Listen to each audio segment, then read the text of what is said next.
Uba Aibor tensong General Secretary ke NPP East Khasi Hills, ulapan pa ke jing sngaw banyaw halor ke jing bam job ka party, na kibabun ki constituency hapo ke East Khasi Hills District. Shushu ulaong ke jing ni jang kaseng VPP ke longtang artayo, hashwa ke election but omla ban sngaw thu satya, ya ki rukom tray kam jang ki ban pin biet pai ba. Hoi, ni so thu bapo ke East Khasi Hills iton chipot li ni job tamar wei, chelok sti ni dot nyok tadi ki constituency. Ni job tang ko aprin. We are hot. Ya sosi ya tamar belekat ko expectation kaman ya ta. Mereka mandir pai ba ban ya dia ya ta. Nimla bale.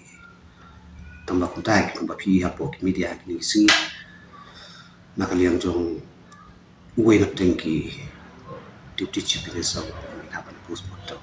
Tiga tati ka discipline party ni don di abia ka high level ada ka ya ka thordi ni bangin ya post mortem bahar na ban go through ya ta on reasons bang iklam laban ki apo ka East Khasi Hills para posuloksti ka jengi kan san jogo VPP mena kan ga ditang artayo dihadu kono ko wave jong karu ngamla panong dihadu kanu kidon strategies ban pembibe ba ngamla panong. It depends on them. Niru ni watch. Kumang siya kung tayo niya persian hiban niya. Diagnosis kamu jom. Kamar mereka ni tinggal long hot siya. Hagajo kapor ulaong ru babun ki seng sen perthai ki lanyan ya ke NPP na boro ki liang kabala ban long kadaw jong ka jing syaram. Kataliga la kadang siya ito marba ki babun ki political party si kilanyon yung ito marni milidi ang kormen.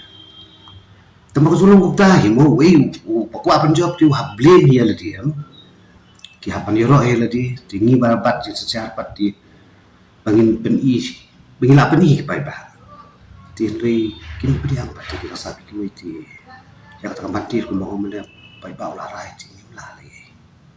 Uba Aibor ru ulapan pa ke jing kermen kabas kemba uba asamlen malngyang unwan biang kumu MLA ke soyong constituency hagajing jiet nong mikman kabansa longshen.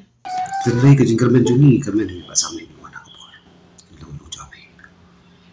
Tadi ka jingkermen jungi. La ban chukudo hang ne baka NPP kabalam khamat eka sarkar MDA kabamenta kala job bun du niki constituency ki banari luom garuh.